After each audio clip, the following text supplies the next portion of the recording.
6 is the number of the beast, and we have Bruce Dickinson from Iron Maiden with us now. Bruce, thanks for coming in. Yeah, great. We were just chatting while the clip was playing and telling us where that clip was done. Can you just run through that again? Oh, that one, yeah. Newcastle City Hall, that was. Number of the Beast tour. And the ballroom dancers were sort of just brought in at the last moment. Yeah, that was the director's idea. At the on the train on the way up, we had this idea, you know, a couple of ballroom dancers.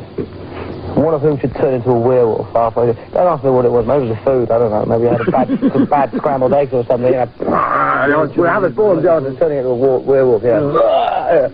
But he had the idea, and it worked great. We just stoned around Newcastle until we found 2 ballroom dancers and said, would you like to do in a rock video? You couldn't do that in America, they'd sue you. They'd come up there and, you know, and they'd want disclaimers and riders and they'd want 2% of whatever the video made. But it was great. They turned up and they... it's good to know it can still happen in the UK. Yeah. Oh, you're dressed for the occasion. Yes, a furious pair of shorts here. The gear is because you've been out fencing. Yeah, I don't actually wear these shorts when I'm fencing, but this is just sort of steaming at the moment. Right, so you're cooling off after a fencing match. Yeah. Is that something you've been into all your life, or is it something you use as a way to get away from war? I did it about 5 years when I was at school, and it was one of those situations where you start doing something when you're about 14, and you get really pumped up and hyper. Then when you get about 18, and they let you loose in the wide world of college, you know, you think, you know, time I got drunk every night and lost my virginity a couple of times, you know, at least, and that becomes a little bit more important, you know. Yeah, the little head does a thing for the big head sometimes, you know, and yeah, can I say that on TV? I didn't say anything bad, did I? No, I didn't say anything. I didn't say anything bad. It's true. Who am I looking at? It's quite late at night, so it's okay. Is it? Yeah, you're right, it is. So you gave it up for a while, took up music, or what? Well, yeah. I mean, I'd always been into music, so I went away and did rock and roll and stuff. And just as it was starting to get to me a little bit, I thought I'll take up something for relaxation. So it is a release for you.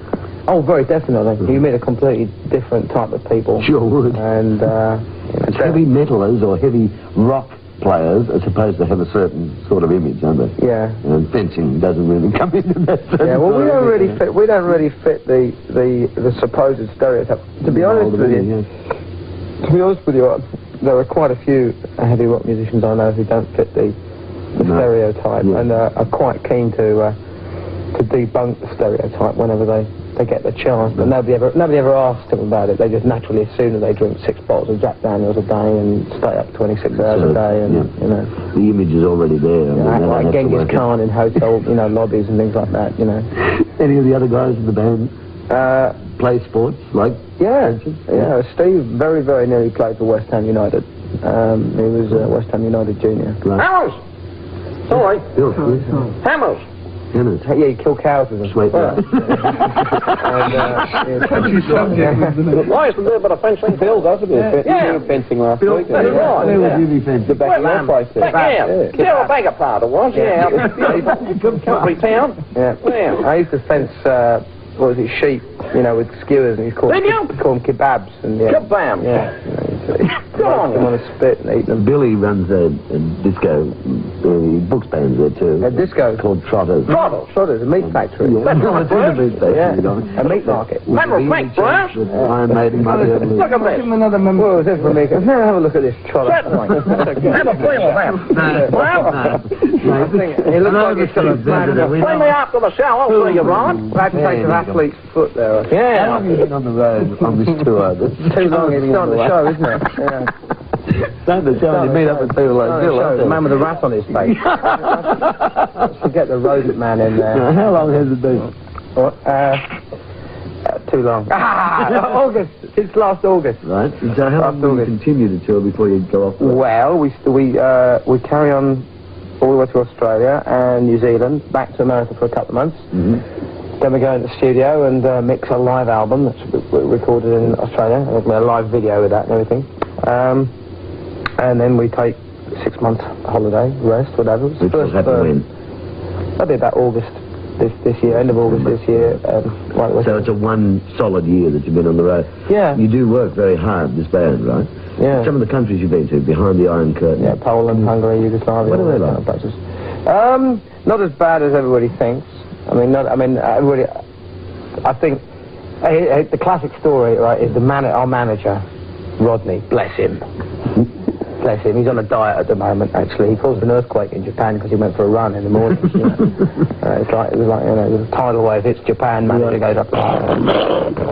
All thought it was Godzilla, because they were all mad on Godzilla, and they thought he was Godzilla going for a run, you know. Oh, Godzilla. Godzilla! He's from Huddersfield, actually, in Yorkshire. Right. Godzilla, I'm a rugby player from Yorkshire, you know. So anyway, actually went to a rugby match yesterday, Kiwis versus somebody, Auckland versus somebody, some big rugby match, you know, and a friend of ours who's a Kiwi on the crew got completely drunk in the bar and took all his clothes off and started doing a Maori war dance, you know, which is great, you know. Take me back to Behind the Iron Curtain. Behind the Iron Curtain, yeah. Well, we played at a wedding behind the Iron Curtain, believe it or not. Right. We played at a wedding. It was a photographer friend of ours' birthday. They wanted a nice, quiet group. And so, yeah, well, they already had a band on. They already had a band on at the wedding, you see. But it was the only place we could drink in a city called Watch. L-O-D-Z. But I used to go, we're playing in Lodz, aren't we? They go, Rutsch. Oh, all right, playing in you know. Well, we said it better after a couple of vodkas. You know, where are you? Where are we in this show? You know, and I can say cheers. Nostrovnia, you know. I learned that one myself. And you gargle it and set fire to it. You didn't do that one. No. Neither did we. No. But so we were sat there, and it was the only place in Rutsch that you could drink after about 11 o'clock at night. Right.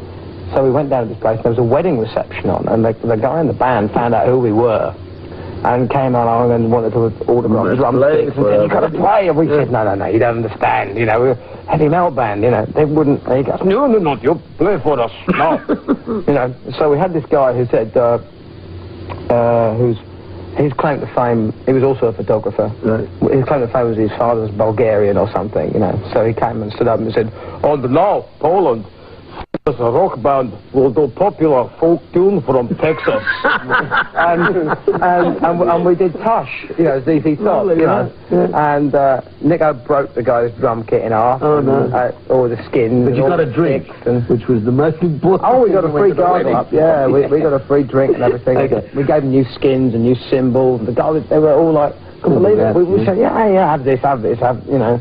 We all get it for free anyway, and they were overjoyed. We made a lot of friends. We're going back there anyway, to Poland. Before you finish this time, or no, next tour, you know. But we loved it. They're lovely people. I've got a wind here at the moment, Bessie, so we'll go to Run to the Hills.